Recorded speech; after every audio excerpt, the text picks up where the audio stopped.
Ya, assalamualaikum warahmatullahi wabarakatuh. Jumpa lagi, Slur. Ya, kali ini kita tetap membahas buku, tetap berliterasi. Di pertemuan kita kali ini, kita akan membahas sebuah novel yang cukup langka. Plus, karena novel ini langka baik dari sisi penerbitan maupun juga dari sisi tokoh utama yang diceritakan.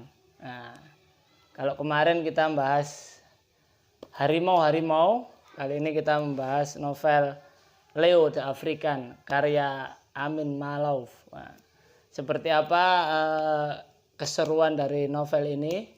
Ini salah satu novel yang paling sering saya baca. Tetap simak di channel Guru Fajar. Ojo lali like, subscribe gratis. Plus silakan komen-komen ya, mumpung subscribernya masih sedikit, jadi bisa nanti balas-balesan. Oke, tarik sis semongko.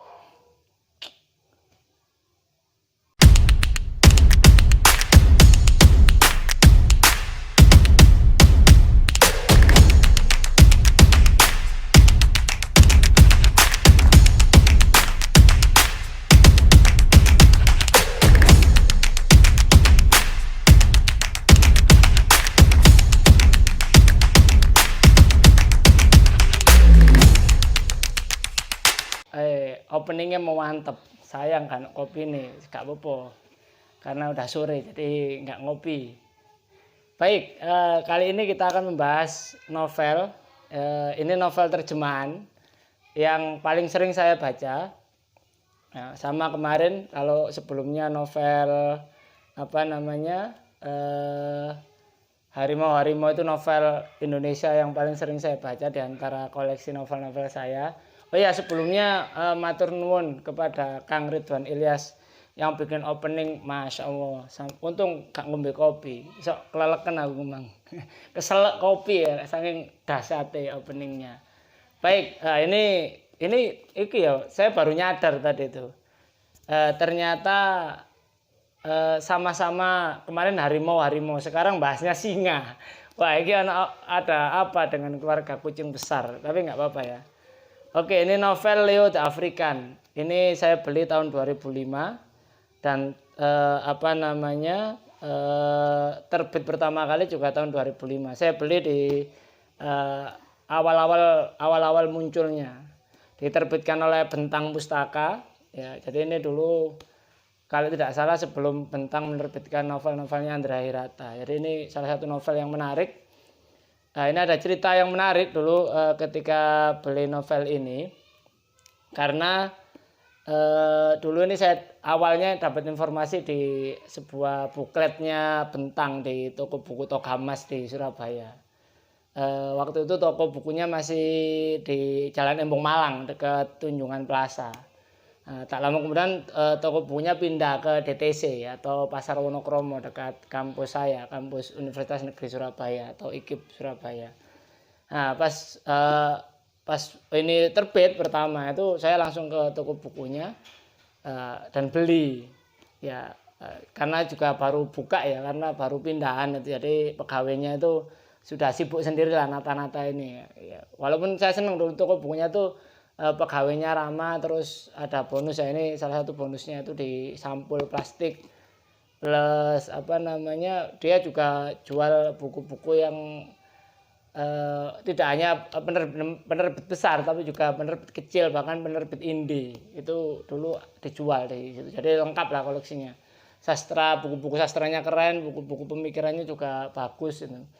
Nah, kemudian dapatlah novel ini. Ya, tapi kemudian begitu saya dapat, pengennya sih milih-milih buku yang lain gitu, tapi nggak tahu kenapa tiba-tiba penyakit saya mules.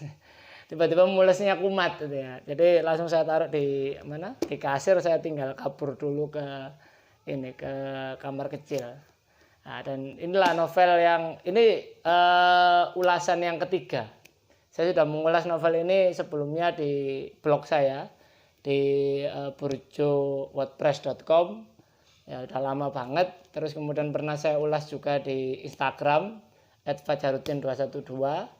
Nah, ini ulasan di YouTube sekarang. Nah, ini novel ini cukup langka karena hingga hari ini mungkin belum pernah dicetak ulang. Belum dicetak ulang kembali, jadi cukup langka di pasaran. Karya Amin Ma'ruf ini juga memang tergolong jarang ya di Indonesia. Bentang saja kalau tidak salah hanya menerbitkan yang ini saja, Leo the African saja. Selebihnya ada beberapa diterbitkan oleh penerbit lain.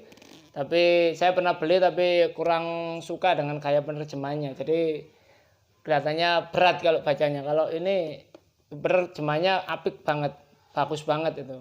Nah, ini konon diterjemahkan dari edisi Inggris. Jadi kalau nggak salah Leo the African ini awalnya terbit dalam edisi bahasa Prancis, terus diterbitkan dalam bahasa Inggris. Nah, bahasa Inggrisnya lah yang kemudian diterbitkan di sini. Nah, kenapa judulnya Leo the African? Leo the African itu singa Afrika. Jadi novel ini menceritakan salah satu tokoh ilmuwan besar dalam peradaban Islam, tapi mungkin kita di Indonesia jarang sekali mengenalnya. Ya karena biografinya juga cukup langka kalau di Indonesia. Yang bernama Hasan Al-Wahzan. Hasan Al-Wahzan itu di Eropa ya, kalau Ibnu Sina kan dijuluki Avicenna, terus ada lagi Ibnu Rus Averroes. Hasan Al-Wahzan ini unik, dia punya nama panggilan di Afrika itu di Eropa itu dengan nama Leo Africanus, sang singa Afrika. Nah, seperti apa namanya sepak terjang dari Hasan Al-Wahzan ini? Ya karena ini memang langka sekali. Saya belum menemukan secara khusus buku biografi dia dalam bahasa Indonesia. Ini seperti apa? Ini diceritakan di novel ini. Nah, seperti apa? Kita simak baik-baik nanti di pembahasan daleman novel ini. Oke, siap. Novel ini ditulis oleh Amin Ma'ruf, namanya Amin Ma'ruf, seorang novelis berdarah Arab. Dia lahir dan besar di Lebanon dan sekarang tinggal di Paris, Prancis. Ya mungkin dia sangat akrab dengan bahasa Prancis karena kita tahu Lebanon itu bekas jajahan Prancis di Timur Tengah. Ya. Novel ini menceritakan kehidupan Hasan Al-Wahzan. Jadi Hasan Al-Wahzan itu dia seorang diplomat ya, dia diplomat, kemudian ahli geografi, bahkan mungkin kepakarannya dalam geografi itu mungkin setara dengan Ibnu Battuta, setara dengan Ahmad bin Fadlan, yang karena dia juga seorang petualang. Disinilah kemudian diceritakan di novel ini. Oh ya, Hasan Al-Wahzan itu satu lagi, dia dianggap oleh sebagian besar sejarawan Eropa itu sebagai orang yang membawa Renaissance ke Eropa. Makanya ada sebagian sejarawan menjuluki dia dengan sebutan The Renaissance Man. Jadi orang inilah yang sebenarnya membawa Renaissance ke Eropa. Ya, jadi yang membawa langsung ya. Di novel ini Amin Ma'ruf menceritakan dengan cukup detail. Nanti ada 4 bab besar yang masing-masing bab itu ada subbabnya. 4 bab besar itu mengambil nama kota. Jadi bab pertama itu Granada, kemudian kedua itu Fez, bab ketiganya Kairo, bab yang keempat itu Roma. Nah, ini menarik karena 4 kota inilah yang jalan hidup Hasan Al-Wahzan itu terjadi. Nah, diceritakan di sini Hasan Al-Wahzan itu merupakan keluarga Arab. Dia kelahiran keluarga Arab, salah satu bangsawan di Kesultanan Granada. Ya, jadi lahir di Granada. Kita tahu Granada itu adalah kesultanan terakhir di Spanyol, kesultanan kekuasaan Islam terakhir di Spanyol. Nah, dia lahir itu dan mungkin di usia batita ya, bawah 3 tahun. Itu semasa masa akhir Granada. Jadi Granada itu sedang mengalami pengepungan, dikepung oleh kerajaan Castilla dan Aragon. Ya, Reconquista. Jadi kemudian bagaimana Hasan al-Wazan dia memakai sudut pandang Hasan al-Wazan ya, sudut pandang orang pertama. Bagaimana di bab Granada itu Hasan al-Wazan menceritakan apa yang ia dengar dari ibunya, dari pamannya, dari ayahnya, dari orang-orang terdekatnya yang waktu itu merasakan kemunduran Granada, dan kemudian Granada itu jatuh. Ya, karena ketika hidup di Granada itu Hasan al-Wazan masih terakhir itu di usia 3 tahunan. Nah, kemudian keluarganya itu mengungsi ke Fez. Fez itu di sebuah kota di tengah-tengah Maroko sekarang. Nah, kalau kita bicara Fez, kita tahu bahwa di situ ada tokoh yang terkemuka, seorang perempuan namanya Fatima Al-Fihri, yang nanti mendirikan sebuah universitas yang tercatat sebagai universitas tertua di dunia, yaitu Jamiatul Qarawiyyin. Nah, disitulah kemudian Hasan al-Wazan itu tinggal. Ya, jadi tinggal dan kemudian melewatkan sebagian besar usia remajanya, bahkan sampai dewasa, ya, dan berkuliah di Jamiatul Qarawiyyin. Nah, di Fez inilah kemudian Hasan al-Wazan untuk pertama kalinya mengasah ilmu diplomatiknya ketika dia secara tidak sengaja menggantikan pamannya yang meninggal di perjalanan untuk menjadi duta Sultan Marinid waktu itu. Marinid itu sebuah kesultanan di wilayah Maroko waktu itu, kepada menjadi duta kepada Kesultanan Songhai.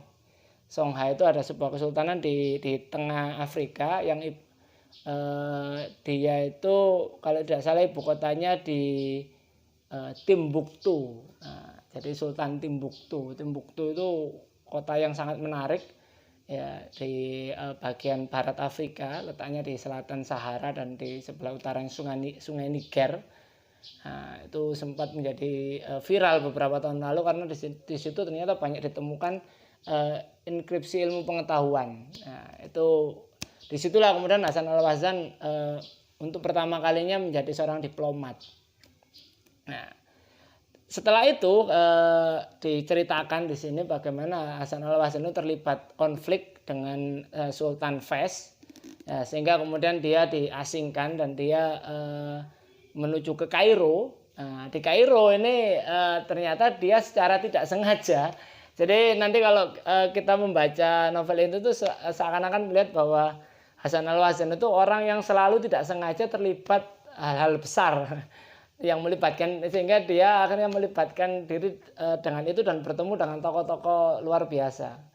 Nah, di Kairo dia terlibat sebuah konflik, melibatkan diri pada konflik antara Kesultanan Mamluk dan Kesultanan Utsmaniyah. Nah, itu tadi ya.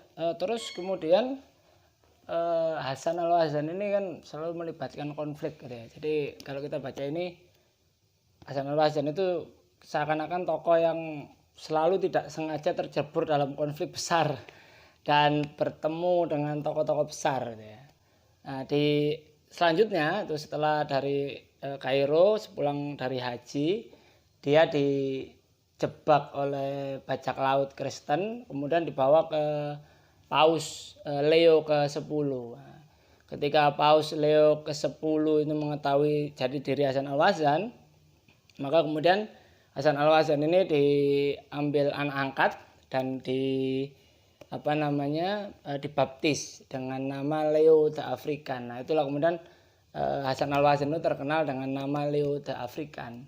Dan oleh Paus waktu itu Hasan al-Wazan diberi amanat untuk menjadi dosen ya, kalau bahasa sekarang dia dosen, pengajar ya, sekaligus pemimpin Universitas Bologna, universitas yang didirikan oleh kepausan di Italia. Nah, inilah kemudian banyaklah sejarawan Eropa yang menyebut Hasan al-Wazan inilah yang membuat tradisi intelektual Islam ke Eropa dan ya pantas digelar the Renaissance Man.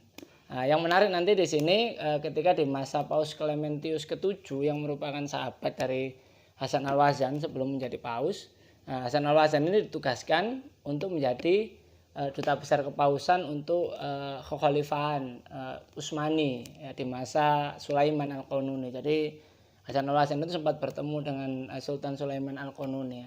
Nah, itu yang menarik dari novel ini ya, novel yang cukup langka dan kemudian juga membahas tokoh yang juga cukup langka. Mungkin itu saja dari saya. Tetap berliterasi, baca, tulis, diskusi. Jangan lupa ngopi. Ya, saya nggak bawa kopi hari ini, belum bikin, udah sore. Ya, mungkin itu saja dari saya. Tarik sis, semongko. Assalamualaikum warahmatullahi wabarakatuh.